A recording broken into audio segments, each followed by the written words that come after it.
यहाँ पे मणिपुर की चर्चा कर रहे हैं। एक तो मणिपुर के अंदर जो घटनाएं घटी वो बेहद दर्दनाक हैं, लेकिन उससे भी ज़्यादा दर्दनाक जिस तरह से भारतीय जनता पार्टी के एमएलएज जो कह के यहाँ से सदन छोड़ के बाहर चले गए और बाहर जाके चैनलों पे बाइट दे रहे हैं। वो कह रहे हैं कि मणिपुर से उन लोगों का कोई लेना देना नहीं है, मणिपुर उनके लिए कोई विषय नहीं है। मैं ये सोच रहा था, ये सारे चैनलों पे भी चल रहा है, सारे चैनलों पे चल रहा है कि भारतीय जनता पार्टी के विधायक जो हैं वो विधानसभा छोड़ के ये कह के चले गए कि मणिपुर से उन लोगों का कोई लेना देना नहीं है, मणिपुर उनके लिए कोई विषय नहीं है। पूरे देश में इस टाइम टीवी चैनलों पे ये चल रहा है और मणिपुर के लोग भी ये देख रहे होंगे। और जब मणिपुर के लोग ये देख रहे होंगे कि दिल्ली के अंदर बैठे हुए विधायक, दिल्ली के विधायक, भारतीय जनता पार्टी के विधायक साफ साफ ये कह रहे हैं कि मणिपुर से उनको कोई लेना देना नहीं है, उनके दिल पे क्या गुजर रही होगी। अध्यक्ष महोदया, ये केवल भारतीय जनता पार्टी के कुछ विधायक नहीं कह रहे, ऊपर से नीचे तक पूरी की पूरी इनकी सारी सरकारें और उनके सबसे बड़े नेता प्रधानमंत्री श्री नरेंद्र मोदी जी का संदेश है कि मणिपुर से उनका कोई लेना देना नहीं। जब से मणिपुर की घटना घटी है, प्रधानमंत्री जी चुप हैं। मणिपुर के अंदर 6500 एफआईआर हो गई 190 दिन के अंदर। 3 मई से लेकर 31 जुलाई के बीच में 6500 एफआईआर हो गई। प्रधानमंत्री जी चुप रहे। मणिपुर में 4000 लोगों के घर जला दिए गए, प्रधानमंत्री जी चुप रहे। 60,000 लोग बेघर हो गए, प्रधानमंत्री जी चुप रहे। 150 से ज्यादा लोगों की मौत हो गई, प्रधानमंत्री जी चुप रहे।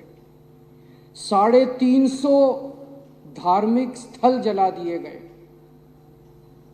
प्रधानमंत्री जी चुप रहे। केंद्रीय फोर्सेस, आसाम राइफल्स और मणिपुर पुलिस के बीच में खुलेआम झगड़ा हो गया और गोलाबारी हो गई, जो आज तक भारत में कभी नहीं हुई कि सेंट्रल फोर्सेस और लोकल पुलिस के बीच में झगड़ा हो जाए। पूरी दुनिया के अंदर भारत की थू थू हो रही है। यूरोपियन पार्लियामेंट के अंदर इस पे चर्चा हुई, अमेरिका के अंदर इस पे चर्चा हुई, वहां के नेताओं ने इसकी थू थू की, लेकिन भारत के प्रधानमंत्री चुप रहे, कुछ नहीं बोले। और एक दिन जब एक वीडियो चारों तरफ सर्कुलेट हुआ जिसमें हमारी 2 या 3 बहनों को निर्वस्त्र करके सड़क के ऊपर घुमाया गया और उनके साथ खुलेआम सरेआम कई लोगों ने मिलकर गलत काम किया, तब भी प्रधानमंत्री जी चुप रहे। उनके मुख्यमंत्री कहते हैं ये कोई आइसोलेटेड इंसिडेंट नहीं है, यहां तो ये रोज ही हो रहा है। मैं ये पूछना चाहता हूं कि एक देश का प्रधानमंत्री एक पिता के समान होता है सबके लिए। वो जो बेटियां जिनके साथ ये गलत काम किया जा रहा था, या इतनी बेटियों के साथ उनके मुख्यमंत्री का, बीरेंद्र सिंह का कहना है कि ये तो रोज हो रहा है। यहां पे लोग प्रधानमंत्री को रोज याद नहीं करते। आज मेरे घर में सब्जी नहीं बनी, घर में पानी नहीं आ रहा, तो लोग प्रधानमंत्री को याद नहीं करते। प्रधानमंत्री को याद तब करते हैं जब सारे सिस्टम फेल हो जाते हैं, तब आदमी याद करता है यार मेरा प्रधानमंत्री मेरे को बचाएगा। उन महिलाओं के लिए तो सब कुछ फेल हो गया था जिनको निर्वस्त्र करके वहां पे खुलेआम सड़कों पे घुमाया गया और खुलेआम उनके साथ गलत काम किया गया। वो तो बेटियां हैं हमारे देश की, वो तो प्रधानमंत्री जी की उम्र के हिसाब से वो तो उनके पिता समान है। पोजीशन के हिसाब से भी, उम्र के हिसाब से भी प्रधानमंत्री तो उनके पिता समान है। और जिस दिन अगर बेटियों की सरेआम इज्जत लुट रही है और बाप कहे कि मेरा इससे कोई लेना देना नहीं है, तो बेटियां कहाँ जाएंगी? बाप अगर ऐसे मौके पे मुंह मोड़ ले तो बेटियां कहाँ जाएंगी? मैं देख रहा था एक रिटायर्ड आर्मी ऑफिसर जो मणिपुर का रहने वाला, उसका एक वीडियो सर्कुलेट हो रहा था। वो प्रधानमंत्री मोदी जी का बहुत बड़ा भक्त होता था, अंध भक्त होता था। उसका पिछला ट्विटर अकाउंट उठा के देखो, उसने मोदी जी के लिए अंध भक्ति में पिछले कई सालों से खूब ट्वीट किए हुए हैं। वो रो रहा था उस वीडियो में। और रोते हुए कह रहा था कि प्रधानमंत्री जी, मैंने नहीं सोचा था कि आप हमें इस तरह से धोखा देंगे, मैंने नहीं सोचा था कि आप हमारी पीठ में छुरा घोंपेंगे, आप हमें हमारे हाल पे इस तरह से छोड़ देंगे। ये सारे बीजेपी वाले कह रहे हैं कि ये अकेला प्रधानमंत्री आज जो पिछले 9 साल में 50 बार नॉर्थ ईस्ट गया था। अध्यक्ष महोदया, हमारा कोई रिश्तेदार हमारे खुशी के मौके पे तो रोज आए, लेकिन जिस दिन मुसीबत हो उस दिन मुंह मोड़ ले। तो आदमी तो असली दोस्त तो वही होता है ना जो मुसीबत में काम आता है। असली साथी वो थोड़ी होता है जो कि शादी ब्याह में। तो जब हमारे घर में मुसीबत आई, जब मणिपुर के अंदर मुसीबत आई, जब मणिपुर जल रहा था, लोग मर रहे थे, लोगों के घर जलाए जा रहे थे, महिलाओं के साथ गलत काम किया जा रहा था, तब आपको सुध नहीं आई, तब आप अपने कमरे के अंदर कुंडी मार के बैठ गए। पूरा देश इस टाइम स्तब्ध है और पूरा देश पूछ रहा है कि प्रधानमंत्री की चुप्पी का कारण क्या है। प्रधानमंत्री ना कुछ कर रहे हैं और ना कुछ बोल रहे हैं। प्रधानमंत्री की चुप्पी का कारण क्या है, ये पूरे देश के अंदर इस वक्त चर्चा का विषय है। और ये पहली बार नहीं है।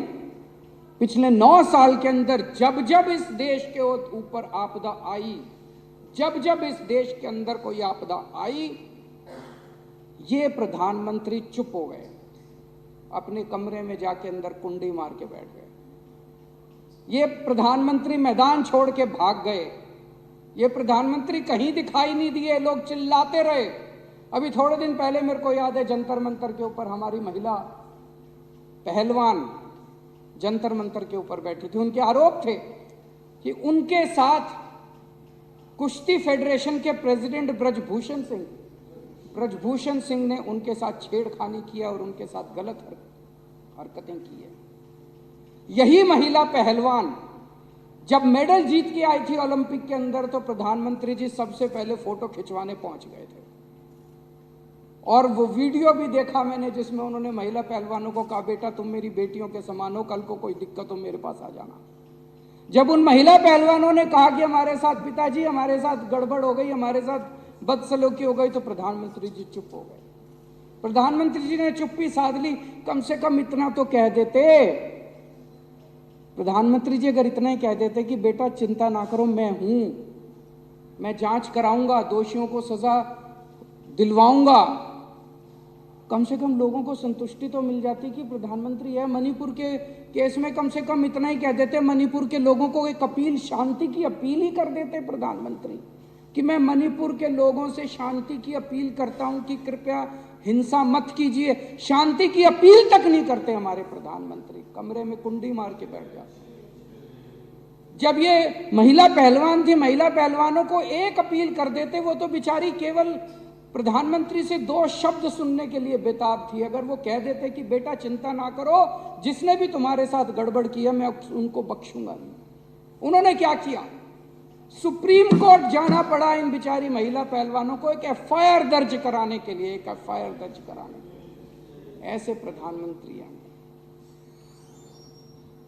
जब चाइना पिछले 9 साल से चाइना हमें आंख दिखा रहा है, जब देखो चाइना हमें आंख दिखा रहा है, प्रधानमंत्री जी चुप हैं। प्रधानमंत्री जी के मुंह बंद है। प्रधानमंत्री के मुंह से चाइना शब्द नहीं निकलता इस प्रधानमंत्री के मुंह से।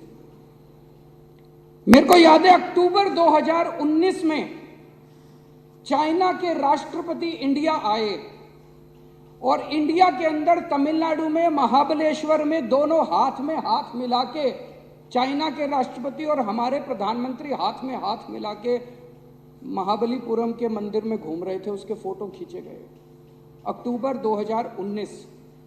और 15 जून 2020 को चाइना की फौजों ने गलवान घाटी पे हमारे ऊपर हमला करके हमारे 20 सैनिकों को मौत के घाट पहुंचा दिया।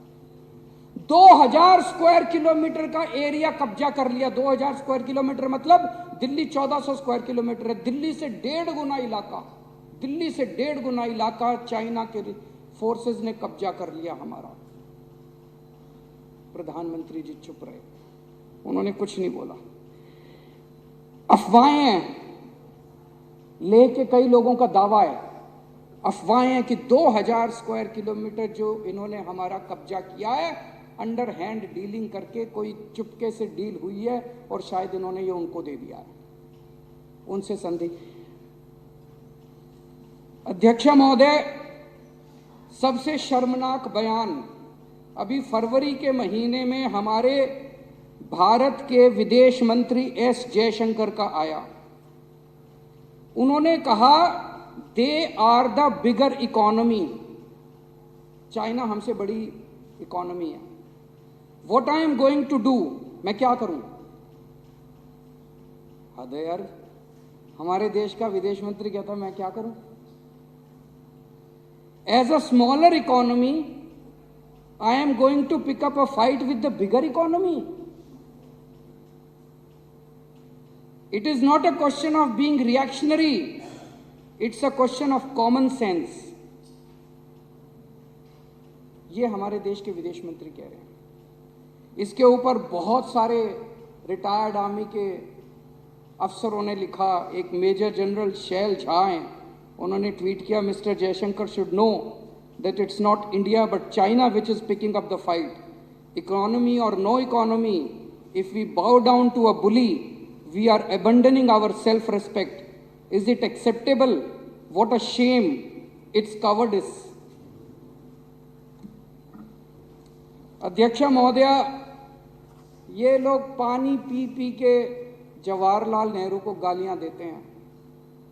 कम से कम उस जवाहरलाल नेहरू ने चाइना की आंखों में आंखें डाल के उनके साथ युद्ध तो किया था। इन्होंने तो देश को सरेंडर कर दिया चाइना के सामने। और उन्होंने हमारा हमला किया, हमारे 2000 स्क्वायर किलोमीटर एरिया को ले लिया। इन्होंने बदले में चाइना को इनाम दिया। 2018-19 में चाइना के साथ हमारा ट्रेड, हमारा व्यापार 87 बिलियन डॉलर्स का था, उसको 1.5 गुना करके 22-23 में ये 114 बिलियन डॉलर का व्यापार हो गया। मैं आज देश के लोगों से पूछना चाहता हूं, आपको धंधा करने वाला प्रधानमंत्री चाहिए, आपको बिजनेसमैन प्रधानमंत्री चाहिए, या देश की रक्षा और देश का सम्मान करने वाला प्रधानमंत्री देश को? सब लोग ये जानना चाहते हैं कि प्रधानमंत्री चुप क्यों है। अगर हम एक ही काम कर देते, इसमें डरने की क्या बात थी? हम चाइना से इतना माल इंपोर्ट करते हैं, हम उनके साथ इंपोर्ट करना बंद कर देते। मैं प्रधानमंत्री जी को कहना चाहता हूं, आंख दिखाने की हिम्मत तो दिखाओ। हाथ में हाथ डाल के मंदिर में घूमने से इश्क होता है, कूटनीति नहीं होती, डिप्लोमेसी नहीं होती। डिप्लोमेसी करने के लिए तो आपको आंखें दिखानी पड़ती है। अडानी का घोटाला हुआ, एक हिंडनबर्ग रिपोर्ट आई जनवरी के महीने में, जिसने पूरे देश में क्या पूरी दुनिया के अंदर हलचल मचा दी। दुनिया का सबसे तीसरे नंबर पे अमीर आदमी था, तीसरे नंबर पे सबसे अमीर आदमी अचानक जो है उसकी, और पूरा बॉम्बे स्टॉक एक्सचेंज तहस नहस हो गया। लाखों इन्वेस्टर्स का पैसा डूब गया, LIC का पैसा डूब गया, बैंकों का पैसा डूब गया। प्रधानमंत्री जी चुप रहे। अरे एक बार बाहर आके इतना ही कह देते, मैं जांच कराऊंगा, दोषियों को सजा दूंगा, ये तो कह देते, एक ट्वीट ही कर देते कि मैं दोषियों को सजा दूंगा, जांच कराऊंगा, जिन लोगों ने देश का पैसा लूटा, जिन लोगों ने फ्रॉड किया, उनको मैं बख्शूं, इतना ही कह देते। प्रधानमंत्री जी चुप रहे। तो अब लोगों को लगने लगा यार अडानी का पैसा तो सारा मोदी का पैसा है। मोदी चुप क्यों है? मोदी बोलता क्यों नहीं है? मोदी बचा क्यों रहा है उसको? तो लोगों को लगने लगा यार ये सारा पैसा जो है ये मोदी का पैसा है। जनता जानना चाहती है असलियत क्या है। अगर प्रधानमंत्री चुप हो जाएगा और कुछ बोलेगा नहीं तो अफवाहों का बाजार गर्म होता है। चारों तरफ अफवाहें फैलती हैं और देश के लिए अच्छी बात नहीं है अगर चारों तरफ अफवाहें फैले इस तरह से। इनके समय में पिछले 9 साल में 13 लाख करोड़ रुपए के बैंकों के कर्जे कुछ चंद अमीर लोगों के माफ कर दिए गए। इन्होंने नीरव मोदी को भगा दिया, इन्होंने मेहुल चोकसी को भगा दिया, ललित मोदी को भगा दिया, विजय माल्या को भगा दिया। वो क्या कहते हैं, जो क्या नोटिस होता है जो बाहर जाने से रोकने के, नहीं वो मनीष के खिलाफ करा इन्होंने लुकआउट नोटिस। नहीं, लुकआउट भी नहीं होता, कुछ नोटिस होता है। भाई तुमने मनीष के खिलाफ वो नोटिस कर दिया यार, थोड़ा नीरव मोदी के खिलाफ भी वो नोटिस कर देते। वो यूं ही भाग गया वो एयरपोर्ट से बैठ के, वो कोई वेश बदल के तो गया नहीं। नीरव मोदी भाग गया, मेहुल चौकसी भाग गया, विजय माल्या भाग गया, ये यूं ही भाग गए, भगाए गए। देश जानना चाहता है प्रधानमंत्री जी आपका इनसे क्या रिश्ता है, क्या डील है आपकी इनसे। ऐसे ही थोड़ी भाग गए सारे के सारे। अभी आरबीआई की रिपोर्ट आई है, 16,000 विलफुल डिफॉल्टर। विलफुल डिफॉल्टर का मतलब होता है जिनके पास पैसे हैं, जानबूझ के नहीं दे रहे। एक तो है भाई कोई बैंकक्रप्ट हो गया, उसके पास पैसे नहीं है, धंधा चौपट हो गया। एक है विलफुल डिफॉल्टर। विलफुल डिफॉल्टर वो होते हैं जिनके पास पैसे हैं, नीयत नहीं है, वो दे नहीं रहे। आरबीआई कह रही है 16,000 विलफुल डिफॉल्टर है जो नहीं दे रहे। तो क्यों नहीं दे रहे? उनको जेल में नहीं डालते, उन पे ईडी नहीं करते, उन पे सीबीआई नहीं करते। तो प्रधानमंत्री से पूछना तो चाहते हैं लोग कि भैया आपका क्या है, उनके साथ क्या डील हो रही है। ये जनता पूछना तो चाहती है, ये क्या अंदर खाने चल क्या रहा है। ये 16,000 विलफुल डिफॉल्टर। हमारे प्रधानमंत्री जी चुप क्यों हैं? बोलें तो सही, कुछ तो बोलो प्रधानमंत्री जी। आपके केंद्रीय मंत्री के, जब किसान आंदोलन चल रहा था, केंद्रीय मंत्री के बेटे ने किसानों के ऊपर लखीमपुर खेरी में जीप चढ़ा दी। वीडियो है सबके सामने, उसका सबूत है सबके सामने। प्रधानमंत्री जी चुप रहे। हमारे किसान भी प्रधानमंत्री जी के लिए कोई मायने नहीं रखते। सरेआम जीप उनको कुचल दिया, प्रधानमंत्री जी चुप रहे।